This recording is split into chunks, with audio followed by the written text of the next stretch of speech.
How's it going, guys? I'm Shifty Cow, and in today's video we're going to be talking about Rainbow Six Siege. So this is just going to be kind of a review, talking about things I like, I don't like, and then of course some things that really need to be changed. So first of all, I was pretty hesitant to actually pick up this title, solely because it was $60 for a game that seemed to be exclusively multiplayer, with the exception of a couple of different missions, and it really just seemed like there wasn't a lot of content for that $60 price tag. So when I actually picked it up, it was on sale for $45 on Steam, and I think you can get that still today, but if you're watching it after like the 28th, it's probably going to be done. But one of the biggest criticisms I've heard is that there's just not enough content to justify it for $60 or $50, and it really should just be a lot cheaper. And I kind of agree with that because, you know, there is not a lot of content compared to other games, but it is a very, very fun game, and I think that's just kind of what they were focusing on. They didn't want to just put out a bunch of stuff just so people would say, hey, look at how much content they have. They wanted to do one or two things and do them very, very well,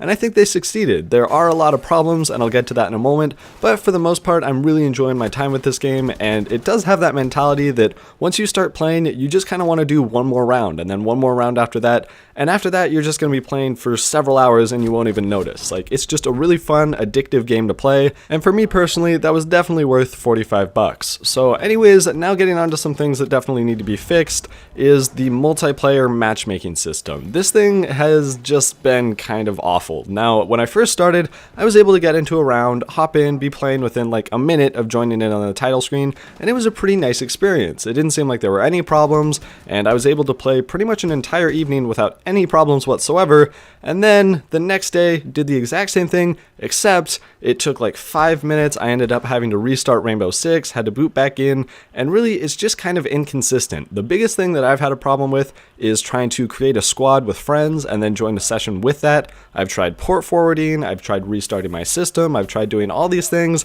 and really it's just a hassle to be able to play with your friends, and I still haven't been able to do it. Like, I still can't invite friends without it giving them an error code and saying they've been disconnected for like a NAT type. So if you guys know how to fix that, leave that down in the comments below, but it is a common known bug on their thing, and they really just need to fix that if they want this game to survive, because personally, I think this is an awesome game. It's very fun, and although it does have some things that make it broken, I'd rather have a broken fun game than something that's perfectly fixed and just doesn't last very long. So the biggest thing for me is whether or not Ubisoft is actually going to keep supporting this, or if they're just going to move on to their next project. And personally, I think they're actually going to keep supporting it. They realize that there's a lot of interest in this game. It looks really cool. It plays out very, very well. Like, it's kind of like a combination between like CSGO and Battlefield, and it just has this addictiveness to it that's really, really enjoyable for the players. So I don't think they're just going to scrap that and ignore all the patches, because they've already released a patch already. Like, they've been working on it, trying to fix things, and it really just depends on how long it'll take for them to fix it. It could be a month, could be 6 months, it might even be like 2 years, and they'll just give up on the game. But I truly think that they have a really special game here.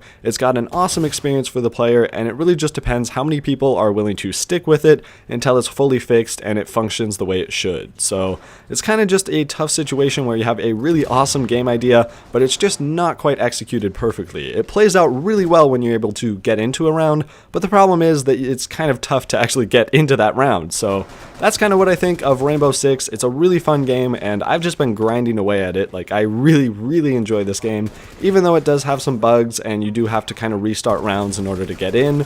But I think overall this is a really awesome game, and they really should polish this until it's perfect, because they do have an awesome game on their hands. So this is kind of just a message to Ubisoft, and I really hope that they actually continue with it, stick with it, patch it, fix it, give DLC out, and just kind of keep that player base growing, because this is such a fun game, and I'd hate to see it turn into just one of those games that no one ever plays because it's broken and the developers just didn't bother to fix it. So that's just kind of what I think about Rainbow Six, and I did want to cover one more thing before I end the video, and that is the microtransactions. I've heard a lot of people complaining that there's only certain things you can buy with the in-game currency, and while that can be kind of annoying, like spending up all this time to earn new camos or new gadgets or things like that, it can be pretty annoying when a lot of the cooler camos, like the gold one, I think that's behind a paywall, they have a bunch of like zebra and cheetah and really cool camos that you can only get if you're a premium or if you bother to pay for them.